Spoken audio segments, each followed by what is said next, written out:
Dr. D, Dr. D, Dr. D, Dr. D, Dr. D, Dr. D, Dr. D, Dr. D, Dr. D.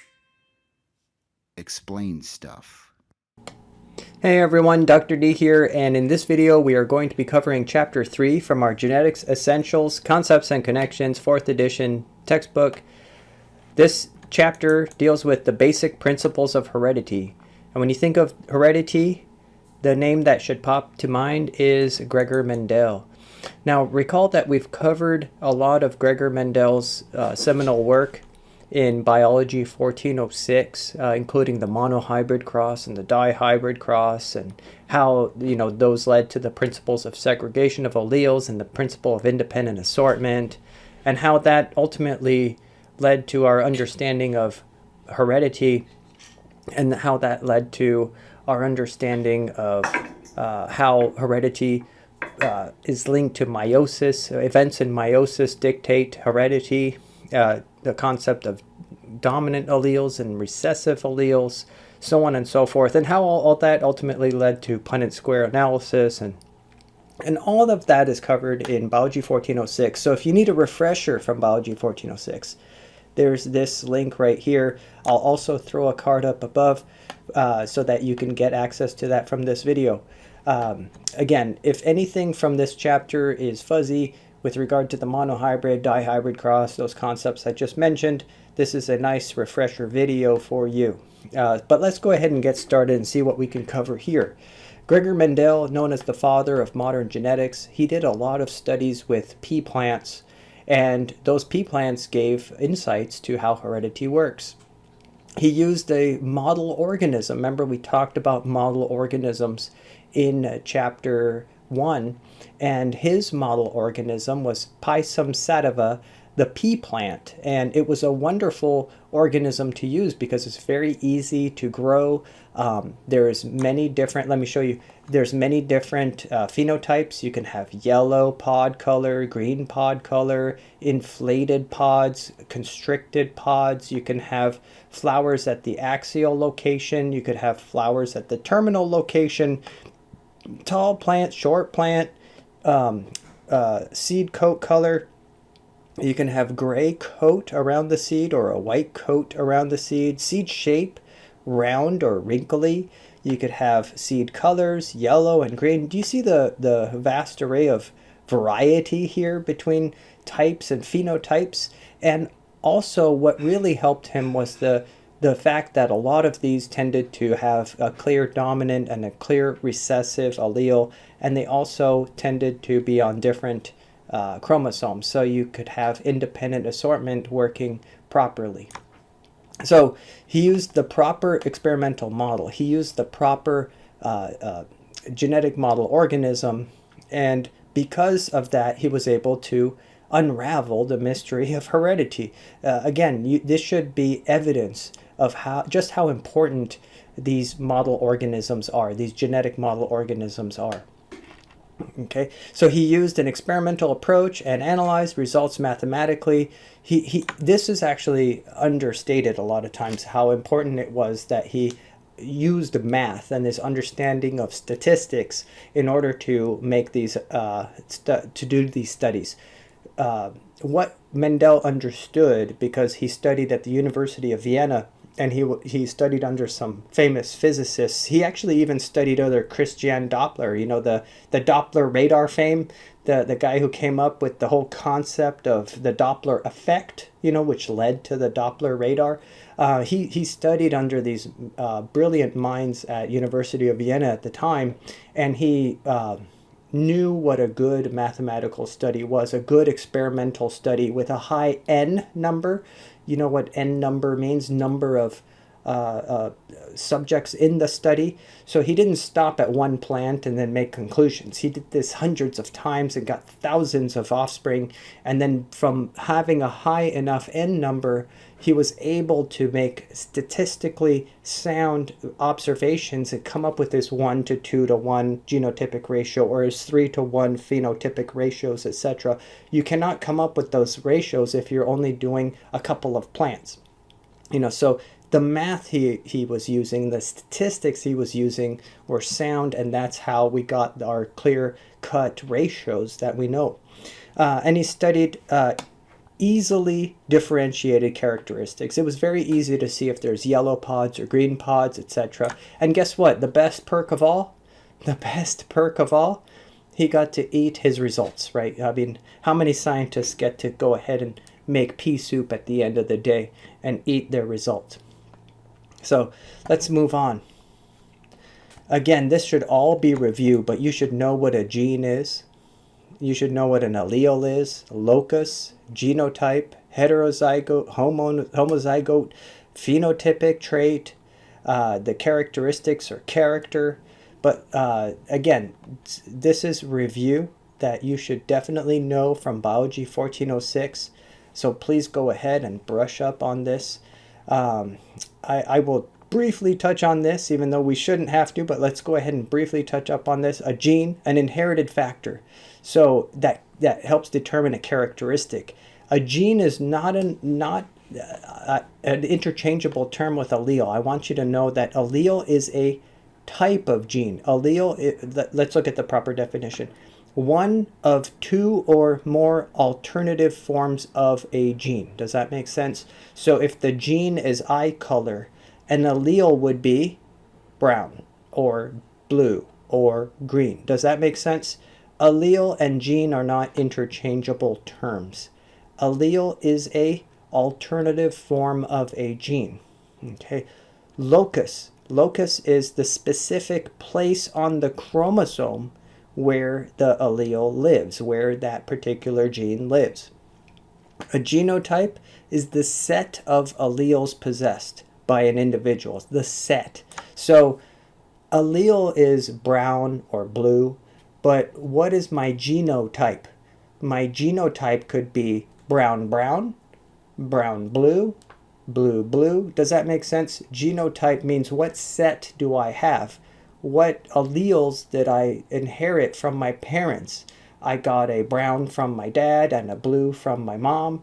That's my genotype, brown blue. So you see, genotype and allele are not the same thing. And then heterozygote. Heterozygote means an individual with two different alleles. So if I'm a heterozygote for eye color, I have a brown eye color allele and a blue eye color allele. So that means my genotype is brown blue. Does that make sense? Homozygote is the opposite. I have two of the same allele. I inherited brown eye color from my mom and brown eye color from my dad. So my genotype is brown brown. So homozygote. Okay. Phenotype. Phenotype is what you see. It's the appearance or manifestation of the characteristic, what you see. So if I have brown eyes, that's my phenotype. Even if I carry a blue eye allele, you can't tell because the brown eye color is dominant to the recessive blue eye color. And the characteristic is an attribute or feature possessed by an organism. So the characteristic could be eye color, right? So again, here's an example of alleles. This is the concept of the allele. If this is, let's say, chromosome 3 from my mom, I might have gotten allele R, so let's say brown eyes.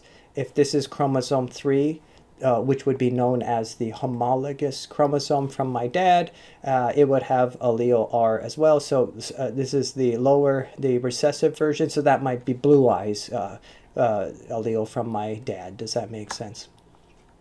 Now, concept check time. What is the difference between a locus and an allele? Well, think about it. We just covered that on that table earlier. A locus is the position of the allele on the chromosome. You see? So you see, the locus would be here on the chromosome. So if this is chromosome 3, I would say allele R's locus is at this spot on chromosome 3. Does that make sense? Whereas an allele is an alternative version of the gene. And then what is the difference between genotype and phenotype? Genotype, again, is the set of chromosomes I have. My genotype could be brown-brown. It could be brown-blue. But phenotype is what you see. You see brown eyes. Now, just because you see brown eyes does not mean that you know my genotype, does it?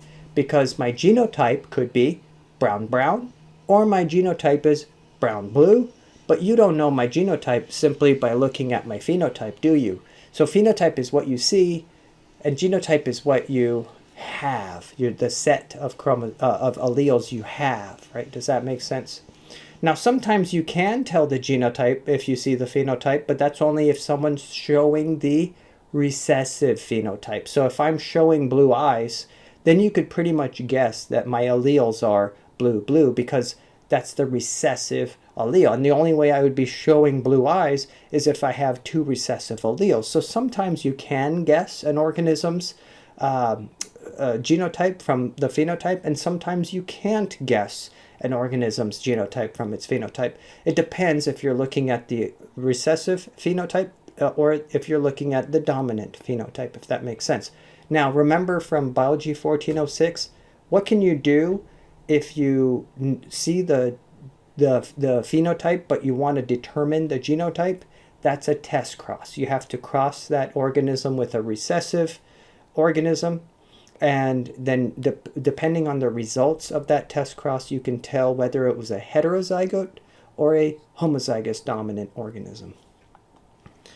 So that's all what we answered here. So let's hop into the monohybrid cross. This was, again, one of Mendel's seminal work where he showed the principle of segregation of alleles by doing the monohybrid cross. And what is the monohybrid cross?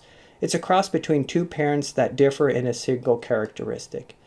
So conclusion one character is encoded by two genetic factors. Conclusion 2 was two genetic factors or alleles separate when gametes are formed. Conclusion 3, the concept of dominant recessive alleles. And conclusion 4, two alleles separate with equal probability into gametes. These were 4 very, very important conclusions of Mendel's studies post monohybrid cross analysis. So when Mendel did his monohybrid cross, these were 4 very important conclusions that were accurate conclusions that he made. Okay, so let's go into the monohybrid cross and how the monohybrid cross works. So what you would have to do is start with 2 parents. These are parents. And it was very important to start with homozygous parents. So you would start with one parent that is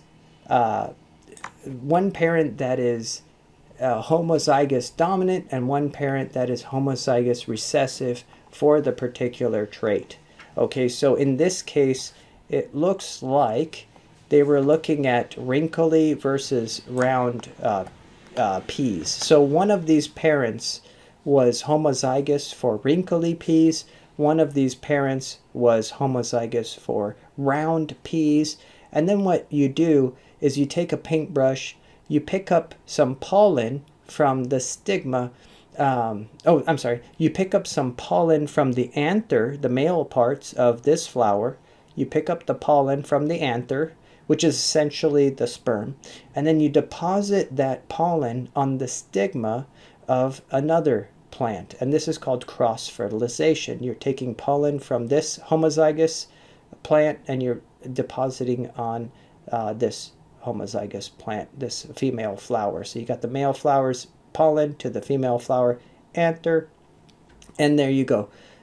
You check out the embryos. Each pea serves as an embryo, which you can then plant. And once that embryo grows, once it germinates and grows up into a new flower, into a new plant, you can then study the peas from those plants. So what did we find? The parents were homozygous. The parents were homozygous for round, and the other parent was homozygous for wrinkly. You did the cross-fertilization. In the F1 generation, the offspring of this pea generation, you found that all of the peas were round. So what should that tell you about the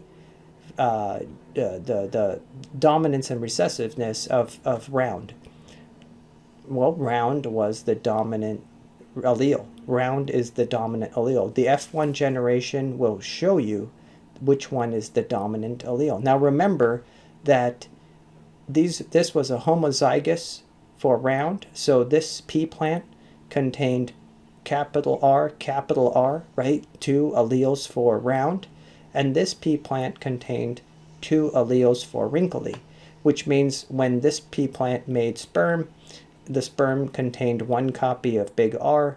When this pea made eggs, it contained 1 copy of little r. And so when the big R sperm met the little r egg, these are all what's called the hybrids or the heterozygotes. All of these are heterozygotes. They're also known as the hybrid. That's where the monohybrid cross got its name. These are all considered hybrids. So each one of these P's is going to be big R, little r. And because big R is round and it's dominant, then they all show the round trait. Now, the next step was to self-fertilize each of these plants. Self-fertilize, and then once you self-fertilize, you then plant these peas and you study the offspring. And the offspring were, look like 5,474 round seeds, 1,850 wrinkly seeds. And see, because you did it thousands of times, because Mendel did it thousands of times, he was able to get accurate ratios. So he figured that there was actually a 3-to-1 ratio of round to wrinkly in the F2 generation, in the grandchildren essentially of the parent generation. And you saw that, yes, the recessive allele comes back, or I should say the recessive phenotype comes back, and it always comes back in a 3-to-1 ratio when you have a clear-cut Mendelian allele or Mendelian trait in the F2 generation. So conclusion, the traits of the parent plants do not blend. Remember the blending hypothesis from chapter 1, how I told you that's a false hypothesis? You didn't get some wrinkly, smooth, wrinkly, round plant peas. You got either round or wrinkly. Traits do not blend. So the parent, that there's no blending going on. So right there, Mendel disproved the blending hypothesis. And then it says, although the F1 plants display the phenotype of one parent, they must have had the genetic information from the other parent. Otherwise, how did the wrinkly come back in the F2 generation? Both traits are passed on to the F2 progeny in a 3-to-1 ratio. So because of this study, he was able to determine that each individual organism has 2 bits of information for any one trait. You know, now we know them as 2 alleles for every gene, right? He would have called it 2 variety of every characteristic, right? Very interesting stuff. So again, what does this mean? If I have 2 variety, if I have 2 bits of information for my trait, I can either pass on this one or that one, right? So my alleles segregate when I form the sperm or the egg. When I have progeny, let's say, for example, I'm brown eye, blue eye for my eye color. I'm brown eye, blue eye for my eye color, right? That's my genotype. Let's say that. Well, I either pass on to my child brown eye information, or I pass on to my child blue eye information, but not both, right? Does that make sense? So my alleles get segregated to my progeny. Does that make sense? And that's what the monohybrid cross taught us. Look at this. The monohybrid cross taught us the principle of segregation of alleles. That's Mendel's first law, you see? Each individual diploid organism possesses 2 alleles. I have brown eye, blue eye for any particular characteristic, like eye color. These 2 alleles segregate when gametes are formed. So my sperm either gets brown eye information or blue eye information, not both, right? And 1 allele goes to each gamete, right? You see that, how powerful that is? Just by studying this humble pea plant, he was able to make this powerful, powerful conclusion. And then the concept of dominance too. He was able to derive the concept of dominant recessive alleles from this study as well. 2 powerful conclusions from one study with the humble pea plant. It's amazing. when two different alleles are present in a genotype, only the trait encoded by one of them, which is called the dominant allele, like brown eye color, is observed in the phenotype. Isn't that powerful? So again, what did the monohybrid cross teach us? It taught us the principle of segregation of alleles and the concept of dominant recessive alleles. So here, this is a figure showing Mendel's monohybrid cross revealed the principle of segregation and the concept of dominance. Again, it's essentially what we've already covered, but let's look at it one more time. So in the parent generation, again, I told you that in order to make this cross work, in order to do the monohybrid cross properly, you have to start with homozygous parents. Look, you have to start with a homozygous round, for instance, round pea color plant, and you have to cross it with a homozygous recessive pea color plant. So this would be a wrinkly plant. If you don't start with homozygous plants, your ratios are going to be off and your results don't make any sense. And that's why it was so important that actually before Mendel, Knight had come along, T.A. Knight, I believe, and he had shown that you have to start with what are called true breeders, true breeder organisms. If you're going to do a monohybrid cross study, you have to start with true breeders. And what does a true breeder mean? It means you have to start with a homozygous pea plant. That means one that has two of the same allele. And you have to cross that with another homozygous that has two of the same recessive allele. And that's the only way to get these ratios to work properly. Does that make sense? So again, Mendel crossed a plant homozygous for round with a plant homozygous for wrinkles. If you don't start with homozygous, aka true breeder parents, you're not going to get the right results. Okay, and by the way, big R means that you're a diploid organism, right? You see this? Big R means that you're a diploid organism. Look here, let me show you something. Just going to hop back. Look, if I'm big R, one big R is on my dad's chromosome 3, one big R is on my mom's chromosome 3, for instance. Does that make sense? But do you guys remember the concept of meiosis that we talked about? In meiosis, when the sperm or the egg are formed, do my sperm or egg get both of these alleles? These are homozygous, I'm sorry, homolog. These are homologous chromosomes. Does that make sense? This is my dad's chromosome 3. This is my mom's chromosome 3 that I inherited, right? Does my sperm cell get both of these? No, my sperm cells are haploid. I'm diploid. I have two chromosome 3s, but my sperm's going to be haploid. It's either going to get this chromosome 3 or this chromosome 3. Does that make sense? You guys follow me? So that's why you see here, this parent is big R, but its gamete, let's say the sperm, for instance, is going to be big R or big R. It can't have two big R's. You can't have two of the same allele in one sperm. So the sperm can only be big R or big R. That's it. You can't have a sperm that's big R because that would suggest that the sperm is diploid.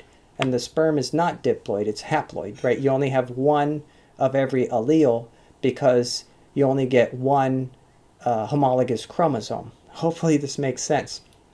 So the sperm from this organism is going to be big R. The eggs from this organism are going to be little r. So what that means is when you cross this guy with this one, your offspring are guaranteed to be big R, little r. Does that make sense? Because the big R sperm is going to meet the little r egg or vice versa. Okay, so if a big R sperm meets a little r egg, that means each and every one of your offspring is going to be big R, little r. Its genotype is going to be big R, little r. And if we know that big R, it means round seeds and little r means wrinkly, then what is going to be the phenotype of this particular pea? That's right, it's going to be round, because whatever the dominant allele is, that's going to express itself into the phenotype. It's going to show in the phenotype. So 100% of the F1 generation is going to be big R, little r, and it's going to have the phenotype round, right? So this, and by the way, in the F1 generation, this is called the hybrid. This is called the hybrid. So if you're wondering, why is it called the monohybrid cross? Mono means one trait. It refers to one trait. You're looking at just, in this case, P shape, round or wrinkle, right? One shape, one trait, right? Hybrid means this guy. This is the hybrid. It's the big R, little r hybrid. It's a hybrid of the round and the wrinkly, right? This is the hybrid. Now, what you really care about, well, actually, the F1 generation is informative because it tells you which one of the alleles is the dominant allele, right? In this case, the round is the dominant allele. But what you care about now is the F2 generation. What happens when I take this P and this pea plant and I self-fertilize it? Self-fertilize it. Remember, flowering plants are special because you can self-fertilize them. They make the pollen and the egg. They make the sperm and the egg. So you can self-fertilize pea plants. So if I took this plant and I fertilized itself, not cross-fertilized with another plant, but fertilized itself, that means this guy makes the sperm and the eggs. Does that make sense? This plant makes the sperm and the egg. And what could be in the sperm? Look, during gamete formation, what could be in the sperm? Let's say this is the sperm. Well, the sperm, remember, the sperm can either get this R or this R. You can't have both R's because they are on homologous chromosomes. Does that make sense? That would, you're going from diploid to haploid, right? So the sperm could have a big R, right? So some sperm are going to have a big R, and then half of the sperm are going to have a little r. Does that make sense? And if you're not just the male, but you're also the female, that means your eggs are also going to get a big R or a little r. You see that? So now, so what that means is this organism, if it self-fertilizes, it can make sperm that are big R or little r. It can make eggs that are big R or little r. So then we need to solve. So think about it. This big R sperm could fertilize this big R egg, giving you big R, big R. This big R sperm could fertilize this little r egg, giving you big R, little r. Or what else could happen? This little r sperm could fertilize this big R egg, giving you big R, little r. This little r egg could fertilize this little r sperm could fertilize this little r egg and give you little r, little r. So all of those are equally probable, aren't they? All of those events could happen. And that's exactly what you see.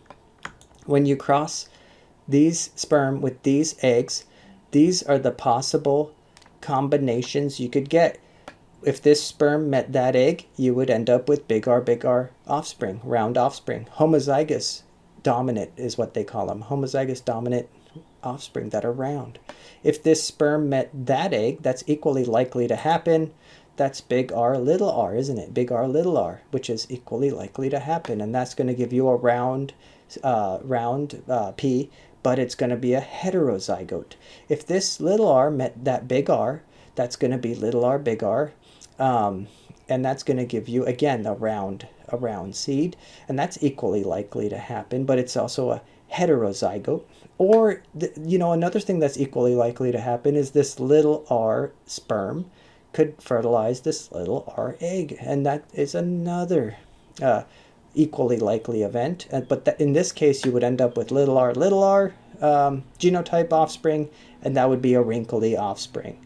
So again, this is how you end up with your 3-to-1 ratio. Look, a quarter of these are big R, a quarter are big R, little r, a quarter are little r, big R. So actually 3/4 are going to be round.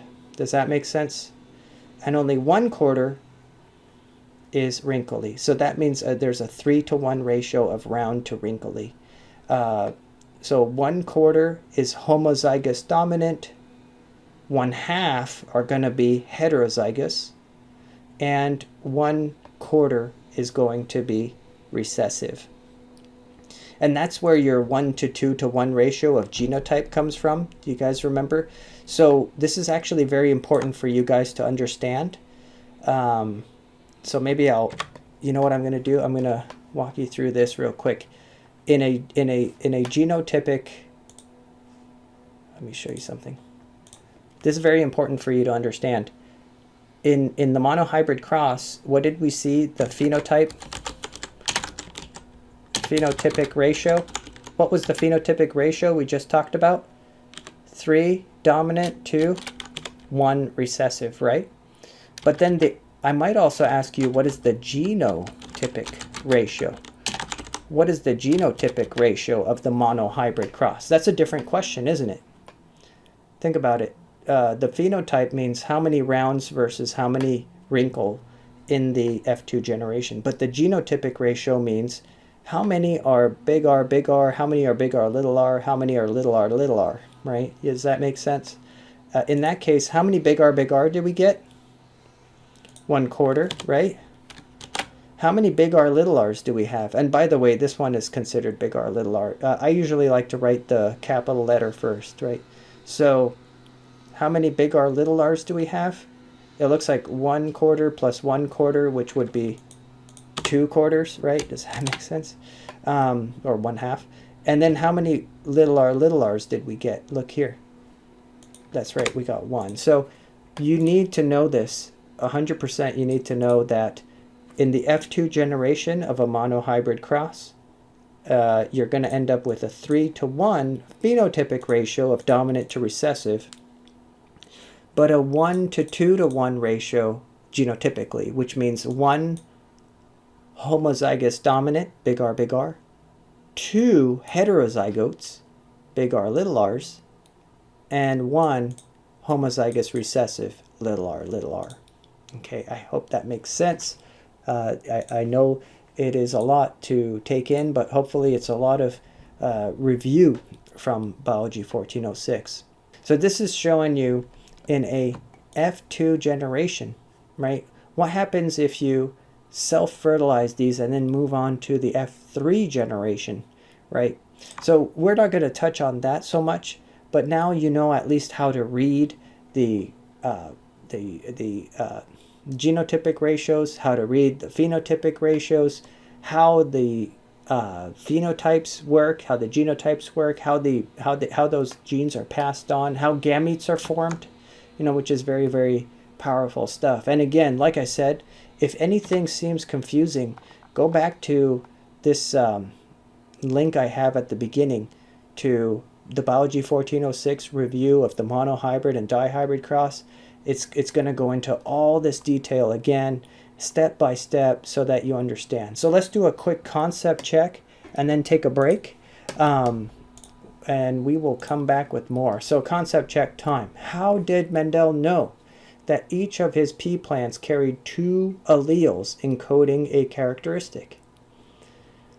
This was his powerful observation, isn't it? The principle of segregation of alleles, that every individual has 2 alleles for every trait. Well, didn't he see in the hybrid, in the F1 generation, didn't he see just 1 phenotype? But then in the F2 generation, the recessive phenotype reappeared. This suggested that the F1 hybrid, even though it was round, it still had wrinkly information, right? So let's see what they say. The traits encoded by both alleles appeared in the F2 progeny. Even though one of them disappeared, the recessive one disappeared in the F1 progeny, in the F1. Does that make sense? So very, very important stuff. Again, let's take a quick break time with Gizmo and Wicket, and we'll come back strong to finish off this chapter. What do you say?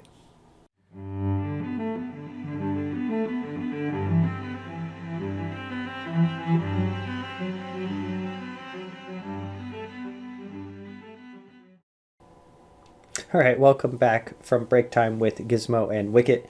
Let's go ahead and get started. So believe it or not, Mendel did all of this work not knowing anything about the importance of chromosomes, the importance of genes. This was all pre Sutton, right? So Sutton came along and brought us a chromosomal theory of heredity, that the inheritable material, the genes, essentially the genetic material, is found on the chromosomes. The chromosome is the heredity material, right? And our understanding of meiosis allowed us to make sense mechanistically of Mendel's findings.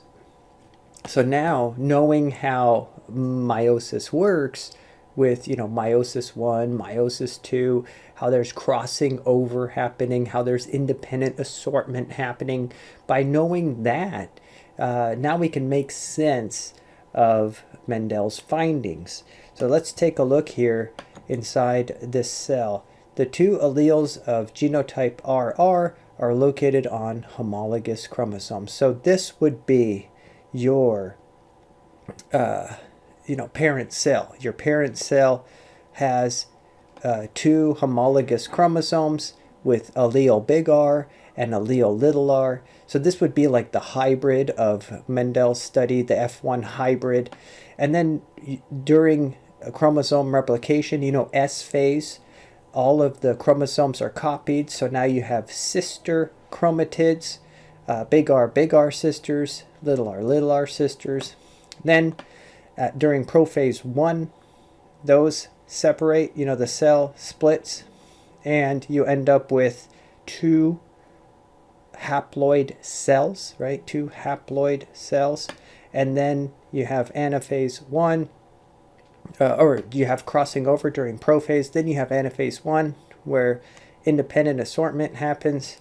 And then you have anaphase 2, and you've split all the alleles from one another. And this is how you end up with the segregation of alleles.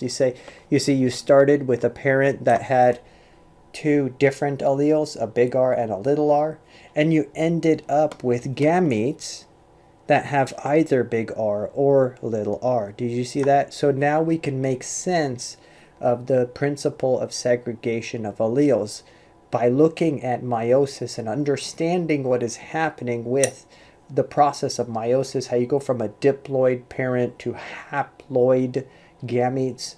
The gametes are haploid. They only have one allele for every trait, for every characteristic.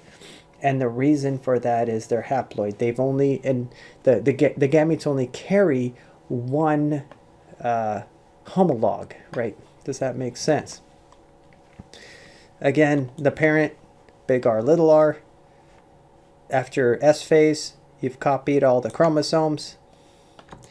During prophase 1, you have crossing over occurring. So there's some genetic variability here. And then you separate those homologues from one another during anaphase 1. During anaphase 1, the homologues separate from one another. And then anaphase 2, the sisters, the non-identical sister chromatids separate from one another. And this results in the product of the monohybrid cross, which is the segregation of alleles, right? This is why I might have brown eye, blue eye, but my gametes are going to have either brown eyes or blue eyes. Now, after Mendel published his seminal findings, Reginald Punnett was able to take these concepts and adapt them to what he called the Punnett square, where now, to simplify things, we could take the gamete types of one parent and place them on top of a square like this, and the gamete combinations from the other parent and place them on the other part of a square like this to form what's known as the Punnett square. So if we have, let's say, a tall plant, and this plant has the genotype big T, little t, so it appears to be heterozygous for tall, big T, little t, and cross it with a short plant, which is homozygous recessive for short, little t, you could predict the outcomes of this cross using what's known as the Punnett square. The way you conduct a Punnett square is pretty straightforward. You have to figure out what are the gamete combinations from this plant? So that would be, this plant is big T, little t. So what kind of gametes could this plant make? You could say, well, the gametes could have either a big T or a little t, because again, the gametes are haploid. And then you would write these combinations. You would write the big T on one side of the square and the little t on the same side of the square. So this would be one parent's gamete combination on this side of the square. You do the same thing with the other parent. The other parent is little t, little t. So the only combination that could be in the eggs are little t. So you write little t or little t on the other side of the square. So this parent's genetic contribution on this side of the square, this parent's gamete genetic combination on this type of the square. And then you solve the square. If this sperm, for instance, were to meet this egg, then you would get a offspring that's big T, little t. So you could solve the square. If this sperm met that egg, same thing, big T, little t. If this sperm were to meet that egg, little t, little t. If this sperm were to meet that egg, little t, little t. So in this case, I would say that thanks to the Punnett square, I was able to quickly determine that the offspring of this cross, this P generation cross, the offspring would be half tall and half short phenotypically. So the phenotype ratio is 1 tall to 1 short, which means half, half, half, half, or you could say 2 tall to 2 short, 1 tall to 1 short. Either way, it's half, half. It's a 1-to-1, 1-to-1 ratio. Genotypically, it's also a 1-to-1 ratio because it's half big T, little t, and half little t, little t. Does that make sense? So that makes it a 1-to-1 genotypic ratio and a 1-to-1 phenotypic ratio. Now, let's talk a little bit about probability, because sometimes you want to know how likely is it for an event to occur, or how likely is it for an event to occur multiple times in a row. And to do that, we need to understand this concept of the addition rule and the multiplication rule. Again, it's used in genetics to predict the outcome of genetic crosses. So the multiplication rule, let's start with this one. If you were to roll a die, and a dice has 6 sides, what are the odds that you'll get a 4? Well, that's very easy, right? It's a 1 in 6 chance. You have a 1 in 6 opportunity, a 1 in 6 probability of rolling a 4. Now, if you roll the dice again, your probability of getting the 4 again is 1 in 6, right? But what is the odds of getting a 4 twice in a row? What would be your chance of getting a 4 twice in a row? Well, that's where the multiplication rule comes in. So the probability of getting a 4 on 2 sequential rolls is 1/6 times 1/6. And when you multiply fractions, essentially you're multiplying the denominator and the numerator, so you're getting 36, right? Does that make sense? So 1 times 1 is 1, 6 times 6 is 36. So the odds of getting a 4 twice in a row is 1 in 36 chances, right? Now, but what if you wanted to know something different? What if you wanted to know what are the odds of getting a 3 or a 4? When I roll the dice, when I roll my dice, I want to get a 3 or a 4 on that roll. That in that case, I would use what's known as the addition rule. If you roll a dice and you want to know if you get a 3 or a 4, remember the 3 is a 1 in 6 chance, the 4 is a 1 in 6 chance. Well, in this case, you would add them together, right? Because you want to get a 3 or a 4 on a single roll. So the probability of getting either a 3 or a 4 is 1/6 plus 1/6, which equals 2/6, or 1/3. You have a 1/3 chance, 1 in 3 chance of getting a 3 or a 4 on a single dice roll. So let's apply this to a genetics problem, right? The probability of being blood type A is 1 in 8 people, 1 in 8. and the probability of blood type O is 1/2. So what is the probability of being either A or O? Okay, so what does this sound like? Does this sound like a multiplication rule or an addition rule probability problem? Well, it sounds like an addition rule, doesn't it? Because it's either A or O, right? So what was A? 1 in 8 chance. What was O? 1.5 chance. So how do we do that? Well, we have to add. Well, you have to make the numerators the same if you're going to add. So 1/8 plus, how could we make this 1/2 out of 8? You know, something out of 8.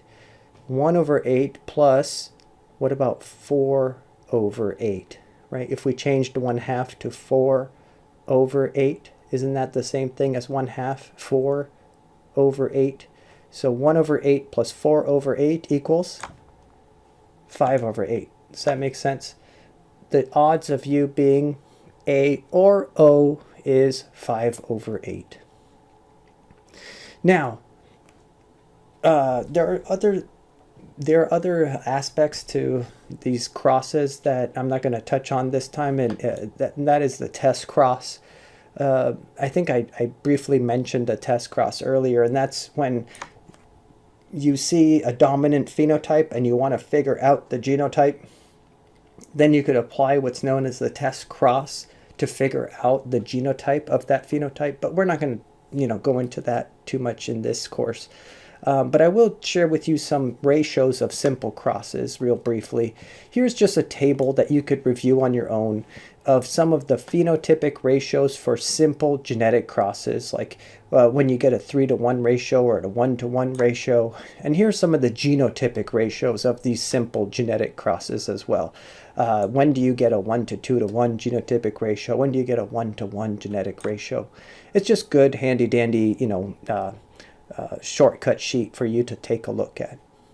But now let's go ahead and hop into the dihybrid cross and why the dihybrid cross of Mendel was so important. Remember I said earlier that the reason his dihybrid cross was so important is because it shed light on how different characteristics are inherited and how different traits are inherited.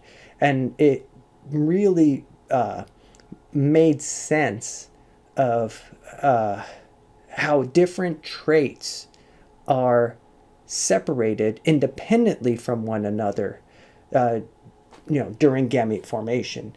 And obviously this was called the principle of independent assortment, how different traits separate from one another randomly. So let's look at how, what question he was asking and how he showed these results. So again, it's called the dihybrid cross because he's looking at two different traits, not just P shape, but in this case, P shape plus P color, right? So you're looking at two different traits at once. So let's take a look here.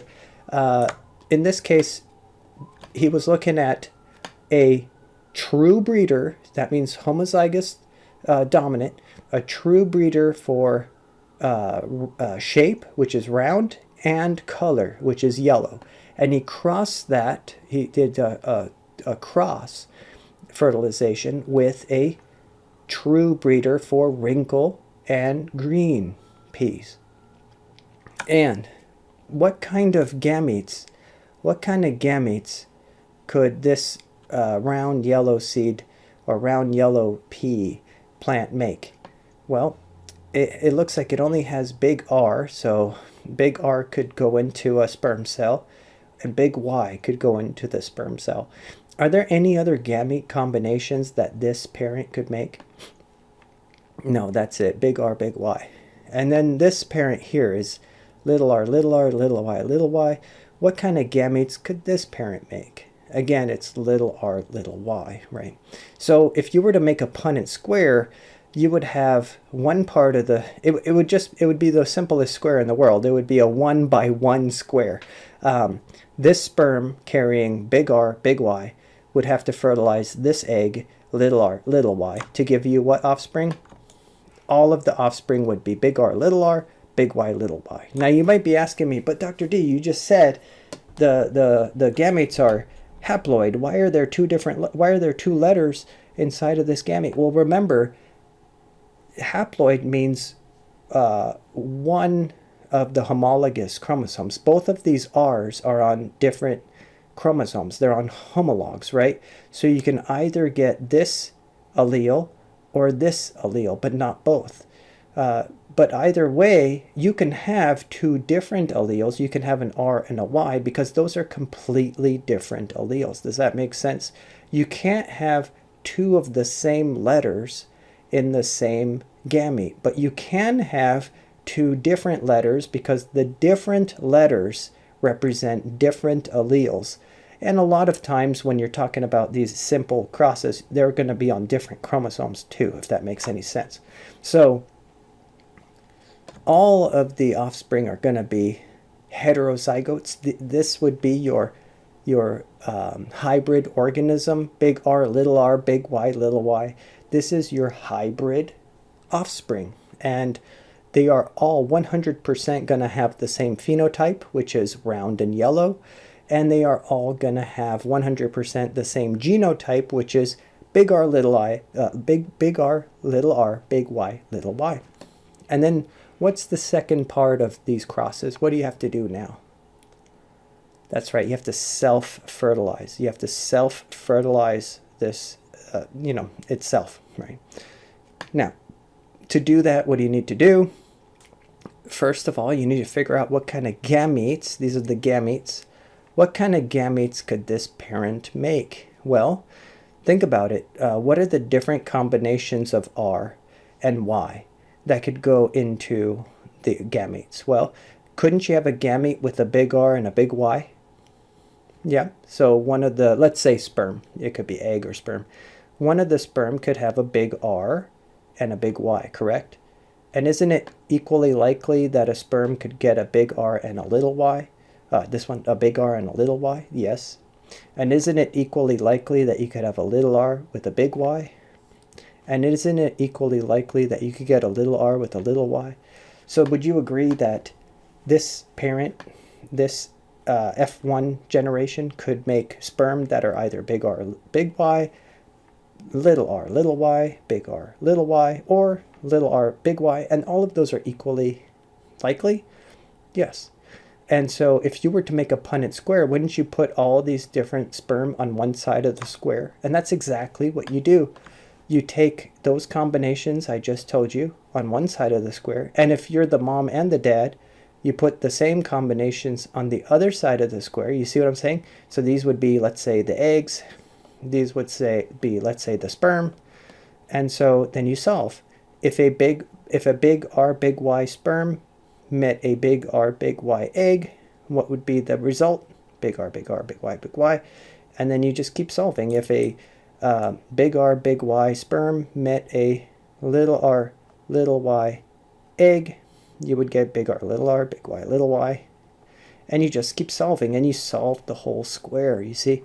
And then you could determine, okay, what did I get here? What is my phenotypic ratio? And once you've solved the whole square, you'll see that there's a very distinct ratio that occurs. And you need to write this down because you're going to get how you want to count and say, how many of these are round and yellow? That means dominant for both traits. So let's count them together. How many are round and yellow, which means dominant for both traits? 1, 2, 3, 4, 5, 6, 7, 8, 9. 9 of them are round and yellow. So 9 round yellow. Now ask how many are round and green, which means dominant for the first trait, recessive for the second trait. So how many are round and green? 1, 2, 3. Okay, so 3 round greens. So now we have a 9:3 ratio of those two. Now, how many are wrinkly but yellow? That means recessive for the first trait, dominant for the second trait. Wrinkly yellows. Look. 1, 2 wrinkly yellows. 3. 1, 2, 3. Yeah, 1, 2, 3. There's 3 wrinkly yellows. Okay? And how many are recessive for both traits? Recessive for both traits, which would mean one, what? Wrinkly and green. Look at it. Only one's wrinkly green. So what is your phenotypic ratio? It should be 9, 3, 3, 1. Does that make sense? So that's exactly what you get with the dihybrid cross. You got a 9, 3, 3, 1 ratio. Now, before I move on, I want to show you why this was so important. Why did Mendel even do this? You know, why was he even curious to try this experiment? You know, what did it even show us? Let's look. Let me tell you. So what Mendel was trying to figure out was, are different traits linked? Okay, are different traits linked? So look at this. This parent was round and yellow, correct? And this parent was green and wrinkly. So what his question was, are these traits linked together? Which means if you get a round pea plant, does it also have to be yellow? Is yellow linked to round? And if you have a green wrinkly, does green and wrinkly have to be linked? Or could you get combinations? Or do these traits, are they linked, or do they assort independently?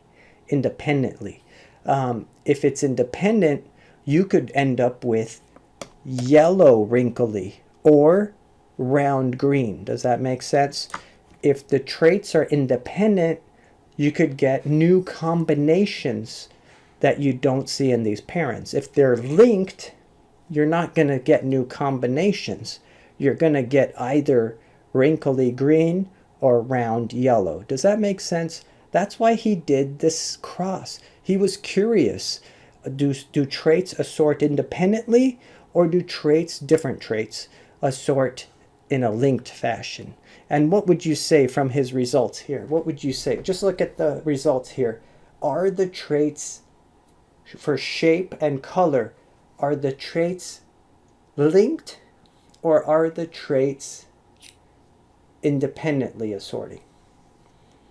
Well, I would argue they're independent. You know why? Because I'm seeing new combinations here. I didn't see a wrinkly yellow before, and I didn't see a round green before either. The fact that I'm seeing those now suggests that these are traits that are, you know, independently assorting. And that's exactly what his conclusion was after this study, was that the traits are independently assorting. So the dihybrid cross showed us what the principle of independent assortment. And now we know we could link that to meiosis and what's happening during meiosis. You remember during metaphase 1, how the tetrads line up in a random fashion? And because of metaphase 1, that's why we know that, you know, this is happening. Now we can make sense of Mendel's studies. Gametes located on different chromosomes will sort independently. Okay, lucky for Mendel, shape and color of peas were on alleles on different chromosomes. Here's the thing, if shape and color were on the same chromosome, he would have got different results. It wouldn't have quite worked that way. And we're going to talk about that in the next chapter. We're going to talk about what happens if alleles are on the same chromosome. Are you going to see independent assortment? And the answer is no, because they're on the same chromosome. But lucky for Mendel, shape and color were on different chromosomes, and different chromosomes do independently assort during metaphase 1 of meiosis. So concept check time. How are the principles of segregation and the independent assortment related, and how are they different? Well, obviously they're both related in that they are explained by meiosis. In meiosis, you see the principle of segregation because you start with a diploid cell and you end up with haploid cells at the end of meiosis. Independent assortment is a part of that process. It occurs during metaphase 1 of that same meiosis event. The fact that those tetrads line up independently of one another during metaphase 1 is the explanation behind independent assortment. And the fact that you go from diploid cell to haploid gametes is the explanation for the principle of segregation of alleles. And that's explained right here. So here's exactly what we're seeing with once we've learned about meiosis and chromosomes and alleles. Now we can make sense of Mendel's studies. Again, you start with a diploid cell. This cell contains 2 pairs of homologous chromosomes. Here's like chromosome 1, for instance, and here's chromosome 2. And then you copy all the DNA, so you have now the sister chromatids. Then, during anaphase 1, this is where you've segregated, or I should say, this is where you've done the independent assortment. Independent assortment occurs at metaphase 1, and then those homologs are separated during anaphase 1. And then during anaphase 2, you end up with the segregation of the alleles. You end up with the haploid gametes.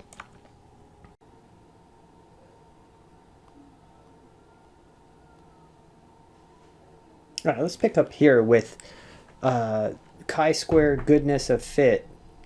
So what if you do a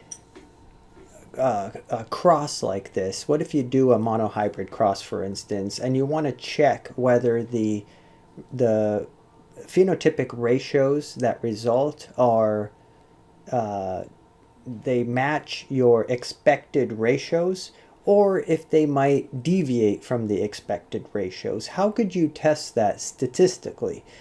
For instance, from a monohybrid cross, wouldn't you expect a 3-to-1 ratio of F2 progeny phenotypically? The answer is yes.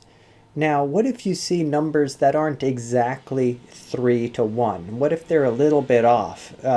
Wouldn't it be nice if there was an equation or something that you could plug into to determine whether the numbers you're getting are off due to chance, or they're off because they really actually do deviate significantly from that 3-to-1 ratio that you expect? That's where this chi-square analysis comes into play and why it's useful for geneticists. It indicates the probability that the difference between the observed and the expected values is due to chance or not, right? So let's take a look here. Let's say I do a simple cross, a simple monohybrid cross, where I take a purple flower plant, that's a true breeder, and I cross that with a white flower plant, that's a true breeder. And in my F1 generation, I see 100% purple flowers. That's to be expected because this is my hybrid, and the purple flower color must be the dominant flower color. But then what do? Remember, I self-fertilize this plant. I self-fertilize, and I would expect to see a 3-to-1 ratio, right? I want to see a 3-to-1 ratio. But let's say I do my study and I don't have a lot of time to work with. I see 105 purple to 45 white. And that kind of appears to be a 3-to-1 ratio, but not exactly. Now, I want to determine statistically with mathematics, I want to determine whether this is deviating from 3-to-1 in a due to chance, or if it really is significantly different from a true 3-to-1 ratio. So in that case, I could use this equation. This equation here that I'm outlining, this equation is called the chi-square equation. And this equation will allow me to plug in and to quickly determine whether the ratios I'm seeing, the values I'm seeing, match my expected outcomes of 3-to-1, or if it's not due to chance, if it is actually different from a 3-to-1 ratio. So hopefully this all makes sense. So let's take a look. Again, what did I see? I saw 105 purple, I saw 45 white, and that gives me a grand total of 150, right? So that's what I observed. That's what I observed. what did I expect to see? I expected 3/4 of these to be purple. So what's 3/4 of my total? 150. 3/4 of 150 is the same thing as saying 75% of 150. And so that would be 112.5. 112.5 is what I expected should have been purple. Does that make sense? And only 1/4 should have been white. So 1/4 of the 150, or 37.5, should have been white. That's what I expected to see. So again, I expected if it was exactly a 3-to-1 ratio, I should have seen 112.5 purple and 37.5 white. What did I actually see? What did I actually observe? 105 purple, 45 white. Now, I'm going to plug into my chi-square equation to determine whether or not that value, those values that I found, are statistically significant or just different. These are different. 45 is different than 37 due to chance, or is 105 different from 112.5 due to chance? That's what this equation is going to teach me. So let's think about this real quick. What is this? This is chi-square. My chi-square equals the sum of, sigma means the sum of my observed values minus my expected squared divided by my expected. So let me show you how this would work.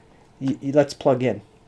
My chi-square equals, what is my observed for dominant? My observed is 105 minus the expected. What was my expected? 112.5. Put that in the parentheses, squared over expected. What was my expected? 112.5. So here you go. Here's the first part of my equation. Now for the recessive. What was my observed? 45. What was my expected? 37 over expected 37. So here's my completed equation. Let's solve. When you solve, you get 56.25 over 112.5 plus 56.25 over 37.5. And when we solve all that, we get 0.5 plus 1.5, that equals 2. So our chi-square is 2. Our chi-square is 2. That doesn't tell us anything until we plug it into our chi-square table for degrees of freedom.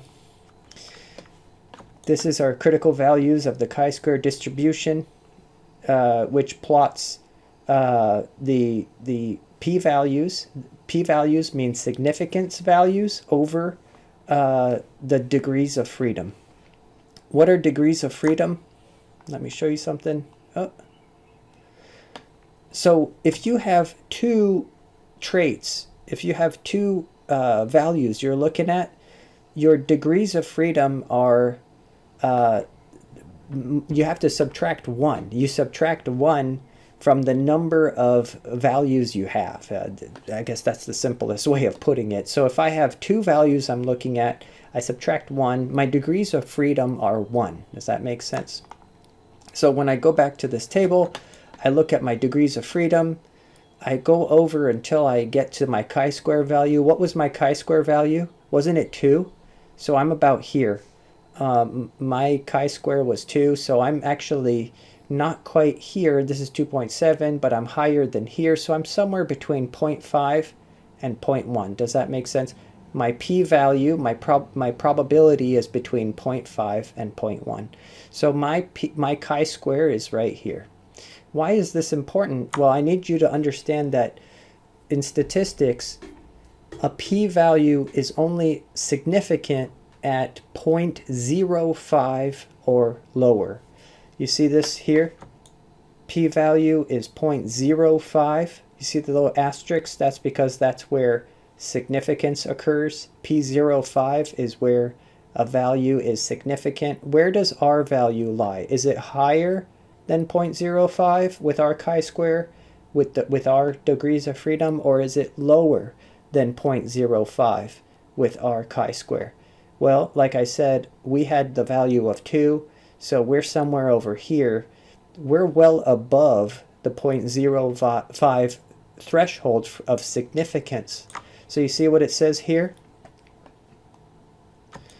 R chi-square, because R chi-square is between 0.1 and 0.5, indicating a high probability that the difference between observed and expected values is due to chance. It's not significant unless we got a p-value of 0.05 or less. Because our p-value was higher than 0.05 according to our chi-square analysis, we can say that our conclusion should be there is no significant difference between observed and expected values. So again, our chi-squared was 2. Our degrees of freedom are n minus 1, so 2 minus 1.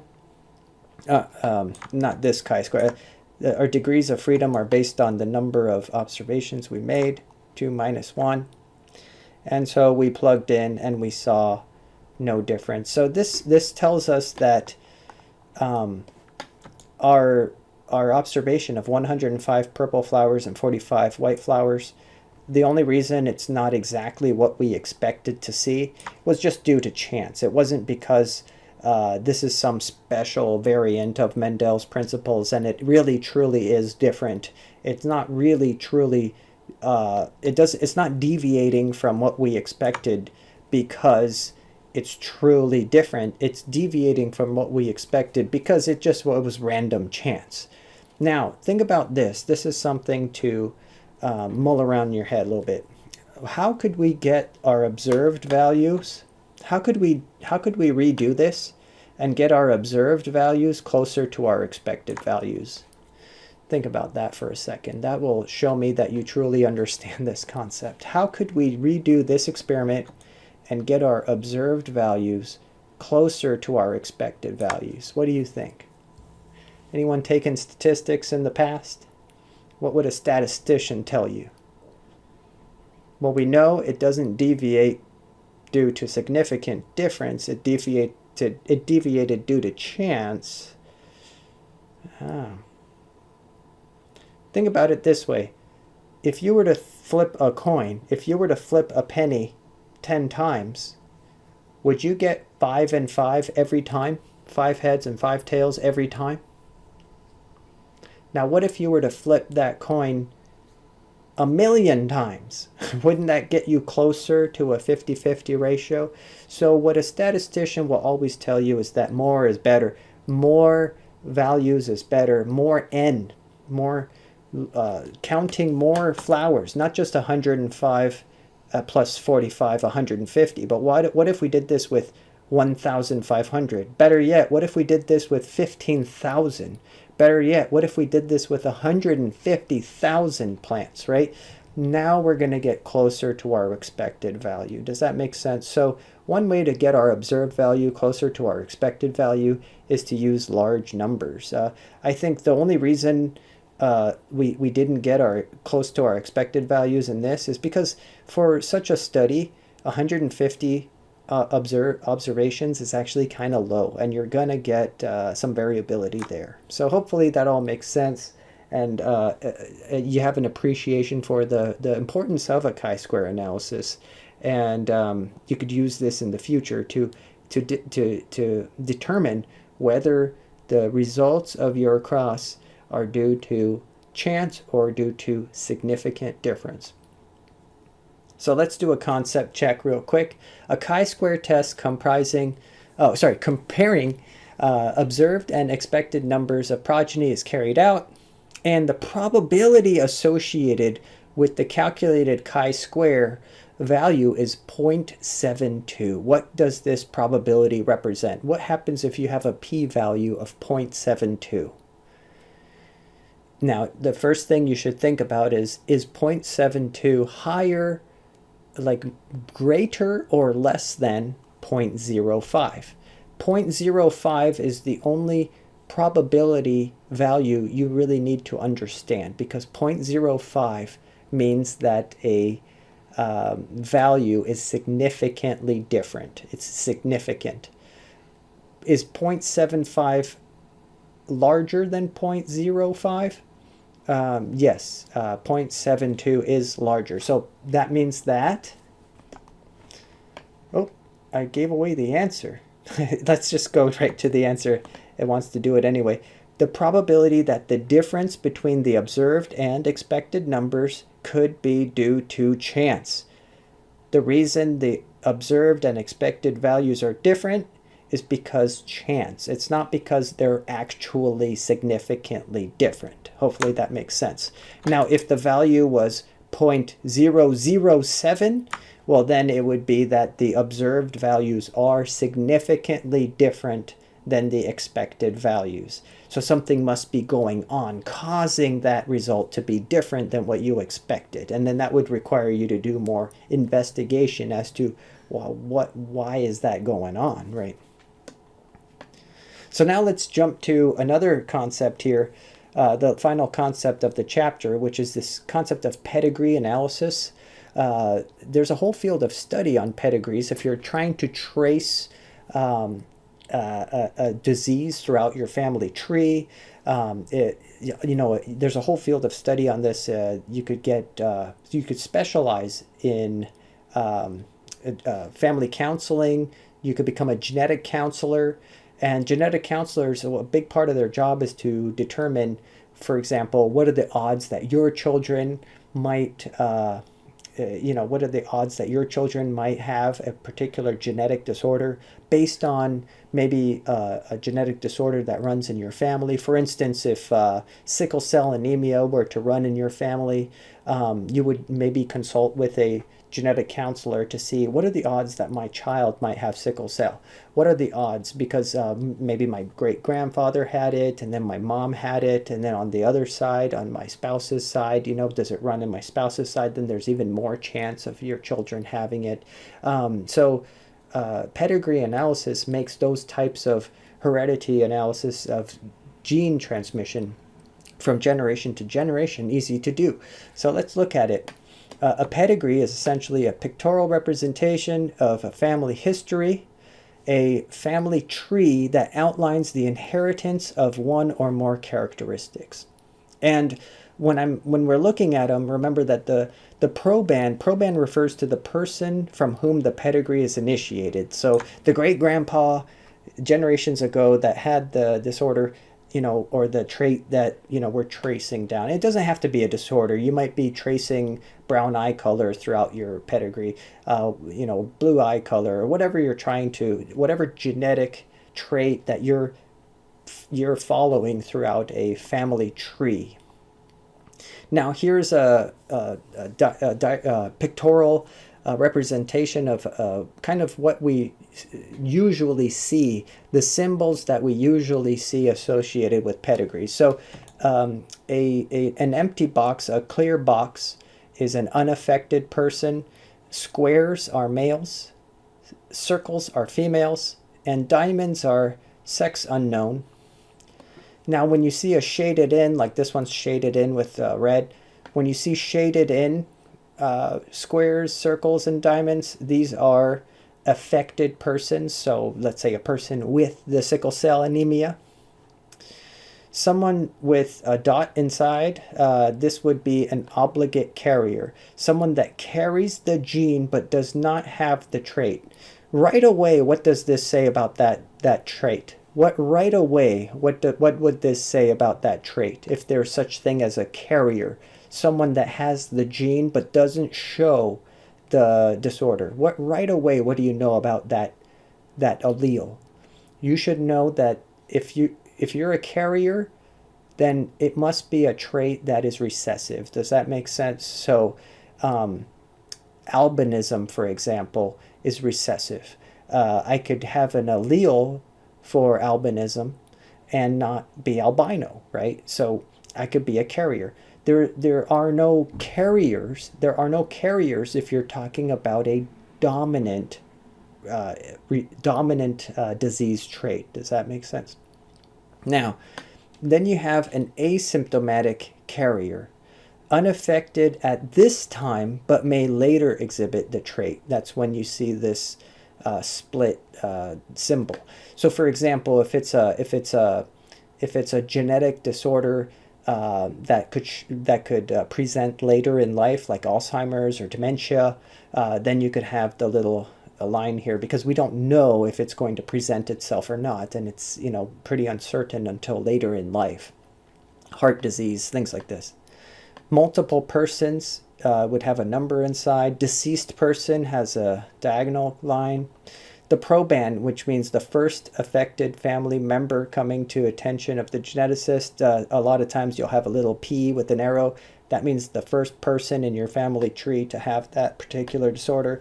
And then family history of unknown, of person unknown. So you have unknown people. A lot of times you say, oh, I had a great uncle who, you know, I didn't know much about. That would be a question mark here. Here's some more legends, some more ways of understanding these trees.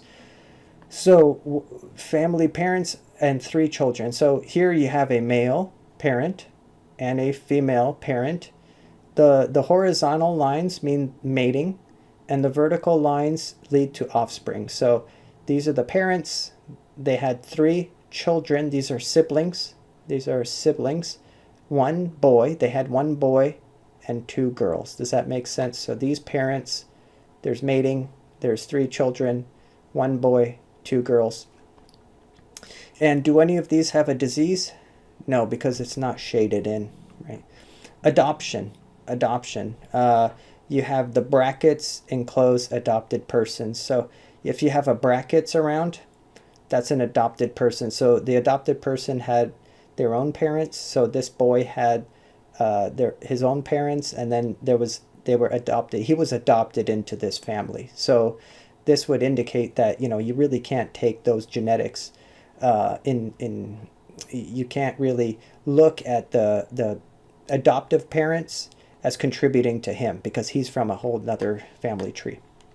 Twins, if they're identical twins, you've got not just you've got kind of a branch with a line across. Non-identical twins, you've got the branch with no line across. Remember, these are like fraternal twins. Identical twins, there is a big difference there. And then unknown, whether the twins are identical or unknown, that could be a question mark here. Consanguinity, this is mating between related persons. So here you have parents who had offspring. Those offspring had children, and then those cousins mated. So this is a first cousin here from this aunt. The aunt of this person married the daughter, the aunt of this person had this boy, and the uncle of this boy had this daughter, and these cousins, these first cousins, mated. So this here is an example of inbreeding. So let's take a look at some of these pedigrees. You can have autosomal recessive traits. These would be things like albinism, which is a recessive trait. And then you can have autosomal dominant traits as well. These are diseases that are passed on in a dominant fashion. So let's take a look. Let's start with a recessive trait. You have the parents. This is the great-grandpa, great-grandpa, and great-grandma. They had three children, 2 females and a son. It looks like number 3 was an affected person. Number 3 was an affected person. Number 2 and number 4 were non-affected or did not present the disease. So you know what that tells me right away is that this is a recessive trait because it didn't appear in the parents. I know it's a recessive trait. And you know what else I know? I know that the father and the mother were carriers. That means that this person had a normal or wild type and a mutant or disease allele, and this mom had a normal wild type and a disease trait allele as well. And then so the other two, this female and this male appear normal, appear wild type, but they could very well be carriers. Does that make sense? They could very well be carriers. I'm not sure why they didn't draw in the carrier. You know, they should have drawn in that they're carriers, but maybe they didn't know, for instance. Maybe, you know, there wasn't any information, so they're trying to figure it out. So anyway, this son married someone and had 2 children, a male and a female. This daughter married someone and had 3 children, a male and 2 females. This person's hasn't had any children yet. And then the cousins married. The cousins mated, right? The cousins married. This male married first cousin, and they had 4 children. And it looks like one of their children has the disease trait. One of their children has the disease trait. So what does this tell you about these 2 first cousins? It should tell you that they're both carriers. Does that make sense? They are both carriers, which means that both of them are heterozygotes for this particular trait. Now, this is why inbreeding is not something that's usually healthy for a population, because a lot of times your family tree might have a recessive disorder, a recessive genetic disorder, and as long as you're marrying outside of your family, the chances of your recessive disorder being complementing your spouse is lower than if you mate within your family. The chances of your recessive disorder being complemented by the same recessive disorder and presenting itself in your children is much higher. Does that make sense? So the odds of having children with genetic disorders is much higher with inbreeding. For example, mating with a cousin or a sibling or something. It's much more common to have genetic disorders present themselves because of these recessive alleles. Whereas mating outside, it's much less likely, and it's much more, you have much more robust populations.